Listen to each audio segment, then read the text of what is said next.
khairil muhdin alaihim waladhdallin. Terus niki napa niati nggih dawuhe Muad bin Jabal niku ta'alu bina nu'min sa'atan. Terus Muad bin Jabal teng riwayat Bukhari sering dawuh, ayo rene moro aku, ayo do iman bareng-bareng. Terus ngaji kados ngeten niki termasuk nambahi napa iman. Rungokno ya. Misalnya hukum begini. Tak warai. Engkok ketara ke pinter ta ora? Mergo aku cek berharap ke pinter. Ana wong iku jimak bojone ning wulan Ramadan, rina. Napa? Rina. Hukume piye? Jimak bojo ning Ramadan hukume batal ora, Kan? Batal. Pinter rada pinter separo lah.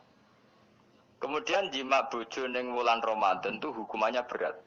Yaitu kafaronya selain qada harus merdekakan budak atau puasa 2 bulan berturut-turut. Kalau ndak memberi makan orang 60 orang miskin, satu miskin untuk orang satu mut. Pokoknya berat hukumannya. Disebut tidak kubro. Rungono. Lalu menurut Imam Syafi'i, pelanggaran dengan sanksi seberat itu adalah hanya untuk jima. Sehingga kalau kamu batal lewat makan, ya tidak kena hukuman seberat itu karena makan tidak jima ya tidak makan. Cara cangkem elek wis suwe bah nak jima ra makan ra jima. Cara cangkem elek. Mergo jima dianggap terlalu seru, meskipun halal dianggap seru. Cek kurang ajar poso-poso batal demi jima bojo. Ya tentu iki contoh bojo ayu, bojo elek ora kepikiran. Ya coba bayangno mosok lho Gus, ngempet sedina ra kowe bojomu elek dadi ra bayangno. Kowe kok coba bayangno ambek awakmu to. Iki bayangno iku wong Arab mangane daging, ke mangane mendoan. Mendoan tempe apa meneh? Apa sing tahu apa gadem yo? Tahu susur terus apa? Jadah terong yo mesti subhanallah. Ora iso dikiyasno. Wis mangane menduan bojone elek ora ngarah kecelakaan ngono. Iku bayangno wong Arab mangane daging bojone ayu. Wis Mustafa khusuk lah cara wong Arab sing ayu bangir ngono. Wis ora iso ngompet tak jamin. Posisi gelem halal.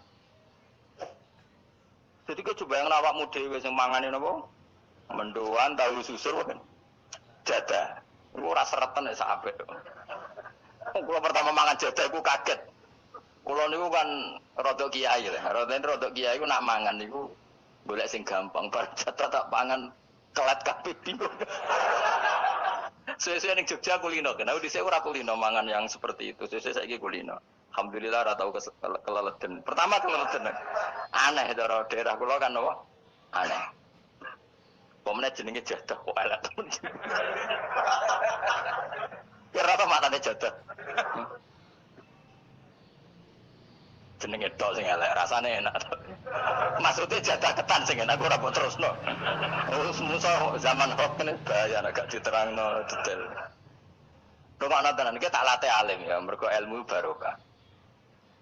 Kula nu untuk barokah ulama-ulama sing mun kabundut maupun sing ijek sugeng. Kemana? Sehingga dari Imam Syafi'i ya, jima itu tidak makan itu tidak jima. Oke, kita setuju. Karena jima itu dianggap terlalu serem. Kenapa? Ya serem tuh. Misalnya begini, gue bertamu gue ruhin, terus mangan segone kan normal, terus pamit. Kan jadi kamar aku berjima bojoku. Kurang ajar tuh, tamu gue kurang ajar tuh. Ya kurang ajar. Tapi cara pikiran Imam Malik, ini mazhab Maliki. Kenapa hukumannya seberat itu? Kenapa hukumannya seberat itu? Karena hadku hurmati Ramadan min ghairi udrin syar'iyyan. Melecehkan Ramadan, tidak menghormati harkat Ramadan dengan tanpa uzur yang syar'i. Sehingga kalau kamu makan mie atau makan sate atau makan jadah tanpa uzur syar'i, tanpa sakit, maka hukumannya sama. Karena dianggap melecehkan Ramadan tanpa uzur syar'i. Imam Malik cara berpikir, memangnya jima bojo statusnya haram kan tidak zina. Jima bojo status halal apa haram? Halal, bedanya apa dengan makan? Kejima lebih mangan bedanya apa dalam hukum halalnya? Sama kan? Kenapa hukumannya berat? Padahal jima itu halal. Karena hakku hurmati Ramadan min ghairi udhrin syar'iyyan. Merusak kehormatan Ramadan tanpa udhur syarak. Sehingga dihukum seberat itu. Kalau gitu tidak harus jima. Makan ya sama, rokokan ya sama, apa saja sama. Paham ya? Ya sudah seperti itu, namanya al-hikin nazir bin nazir, wal asbah bil asbah. Maka menjadi lazim dalam hukum fikih, ketika sesuatu disebut, itu mewakili yang lain. Yang semakna, disebut kias. Saiki wong malah gergakno sunah Nabi keliru. Sunahnya mana? Sunah mbahmu. Zaman Nabi Sugeng wis ana kias. Justru Nabi menyuruh kita pakai kias, karena sunnah itu tidak cukup. Kenapa tidak cukup? Karena Nabi yang pernah dilakukan Nabi tentu jumlahnya terbatas. Mau tidak mau dalam hukum terkini kita pakai kias. Saya di orang oleh kias kudu sunnah. Maka untuk melawan seperti itu, saya kudu cangkem elek gerem. Tapi cangkem elek kerapi ulama kok cangkem elek. Malah tak wakil lo kue, sing wis pantes cangkem elek. Kalau di murid cangkem elek kan, ya kok kue ngono maksudnya. Ditakoi, gimana hukumnya salaman setelah sholat? Oh, enggak ada tuntunannya, bid'ah. Dari sing cito, kubu sebelah mau jorone. Dari sing santriku ya rada kurang ajar, kok kowe ini. Dari santriku, ya ada usah dihukumi bid'ah, biasa saja. Mana ada di fikih hukum biasa saja? Ya pokoknya biasa saja. Alasannya apa? Kamu setelah sholat ke kamar mandi boleh enggak? Boleh. Kamu setelah sholat kencing boleh enggak? Boleh. Ke kamar mandi kencing boleh. Lalu nyalakan HP? Boleh. Nah kenapa kalau salaman enggak boleh? Bedanya apa dengan nyalakan HP? Kode cangkem elek. Iya cerita cangkem elek. Maksudnya itu. Akhirnya satu-satu yo. Satu-satu. Lah kula sebagai kecelok wong alim do takok aku, dua-duanya takok. Cara jenengan sepundi? Padha nganggure ngono. Lah kok saged Gus, ning dinggon argumentasi hukum kok ketemu pangeran debat, ben pangeran sing mutusno. Karena ngene ku sepodo lucune. Padha lucune lho wong padha nganggure debat ngono lha apa? Nek kowe wong parek pangeran, bar salat ben nguyu ya nguyu, timbang nguyu ning masjid. Sing kepengin salaman nggih monggo salaman, ora mbek wong ayu mbek Rugen Mustofa, ora ape sahabat nang padha. Ya monggo. Tapi jagungan nggih monggo biasa wae. Sementing nak bersolat bersalam wis aja salat meneh, engko salat bak dia. Jadi dulu Nabi ku malah nak bersolat mesti omong-omongan. Mergo kesunatane memisah salat fardu dan salat sunat. Maka lakukan sesuatu, di antaranya merubah tempat duduk atau ngendikan. Jadi dulu itu enggak terikat. Ayo, ngono iku jenenge kias. Kalau kamu bersolat, boleh enggak kamu setelah salat nyalakan HP? Ya boleh. Boleh enggak setelah sholat nge-SMS orang? Ya boleh. Kok tidak dihukumi bid'ah? Kenapa salaman tok yang tersangka? Nah itu kias. Tapi kalau terus mendingin berhubung sama-sama enggak ada dalilnya, milih yang enggak salaman. Tepaan pinggirnya kira cocok. Tapi ada ngono jujur. Yang ini enak cocok salaman, kalau cocok ora usah. Malah angel meneh kan hukum ngono kan. Tapi susahnya apa sih kita tidak ngomong seperti itu? Sing salaman ya keben, wong ini alam demokrasi. Saya salaman yo keben ya biasa wae. Wong bar salat itu perintah pangeran eling pangeran. Ya sudah. Ana sing eling pangeran lewat salaman, ketemu wong mukmin. Ana sing carane eling pangeran nduwi lu terus ngaca tasbih. Ana sing nganggo tasbih bid'ah, nganggo drijine. Ya monggo sementing aja misoi wong. Susah ya apa sih? Waras sithik maksudnya ilmiah sithik. Nah sekarang kita bedai, kayak saya ini mazhab Maliki apa Hambali, apa Syafi'i, mau udah bedaan mau udah. Maka terus diputuskan kalau nggak ada sunnah Rasul maka al-hikin nazir bin nazir, hukum sing mirip-mirip. Sekarang begini misalnya contohnya, kita berkali-kali cerita ini anekdot tapi nyata. Ada seorang alumni penggaweane nabok ibu Juni, nabok itu kan dengan tangan, nabok dalam bahasa Jawa dengan tangan kan.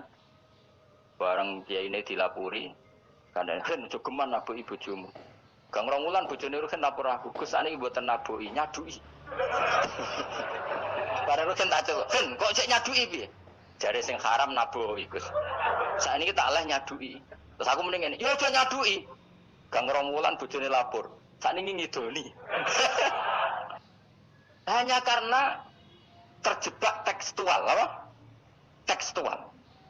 Berhubung naboi tidak nyadui, kalau naboi haram nyadui mesti haram, itu terjebak apa? Tekstual. Coba kalau dia waras sedikit, makna haram naboi itu menyakiti.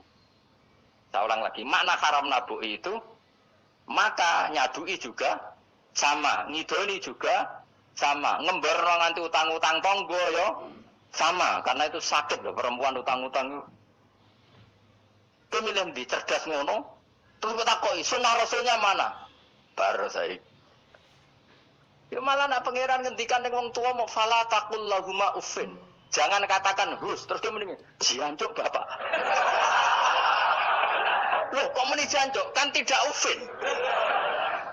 Waras orang ngomong semene-mene. Wah, semene ora lah.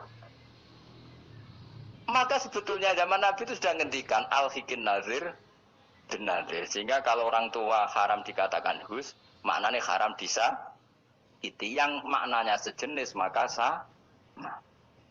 Jadi mulai dulu kias itu ada, meskipun ya tentu jangan kebablasan. Yang tanpa ilmu itu kias yang kebablasan. Maka ini penting sekali ngaji. Nah, para delegasinya Rasulullah dulu dibekali gitu. Sayyidina Ali ditanya terus kaidahnya yasiru walatu asiru basiru walatu nafiru, bikin mudah, bikin ceria, jangan bikin susah, bikin gembira, jangan bikin susah. Mulane kalau ngaji seneng guyon. Perkara ini kowe wis sumpek ning omah, rai-raimu wis rai sumpek. Lah wis sumpek ning nggon ngaji, disumpekno pisan. Kan sumpek double. Stres malah ngel-ngel wong. Jadi tidak guyon nae ben rileks, lali utang sejenak, napa? Mereka nak dawe Nabi jelas basiru, beri berita gembira. Ya, supaya teko ngaji ra paham lah swarga. Supaya kayak berita gembira. Tenan mbok ora sok ben kok. Cocokane sok ben. Ya agak-agak tenan, aku ikhlas ya tenan. Mulane cara kiai-kiai kuno nak ngakali. Yo kowe ngaji be aku mesti swarga, asal ikhlas. Ana tambahane ana asal ikhlas wae. Jadi saya ulang lagi ya, kias itu nggak bisa dihindari karena yang dialami Nabi itu hanya jumlahnya terbatas. Lalu sahabat tahu ini hukum ini ikut partai ini partai ini. Tahu. Karena al-hikin nazir bin nazir wal albah bil asbah. Tadi Imam Suyuti ngarang kitab al-asbah wan nadzair. Jadi cari mirip-miripnya. Misalnya gini, tak beri contoh. Aku sholat kan ya. Allahu Akbar. Kemudian ada setengah upo, bukan sampai satu. Titik. Tilik terus telek. Itu kecelok makan apa kecelok keuntal? Loh, cilik keelek. Kecelok makan apa kecelok keuntal? Keuntal. Maka potensi tidak batal itu tinggi. Tapi nak upo sitok ning tangan mbok jupo. Wis salat maksudnya, terus mbok lebokno. Iku keuntal apa mangan? Mangan. Jadi akhirnya kita bedakan mana yang abdan, mana yang sahwan. Sehingga yang amdan meskipun kecil, hukumnya makan. Kalau makan berarti membatalkan sholat. Tapi ning bab tamu, sholat itu batal dengan makan. Tapi ning bab tamu, dong tamune kayak nomangan. Tamune kasih makan. Terus kayak uposito. Ini di bab sholat sudah makan namanya.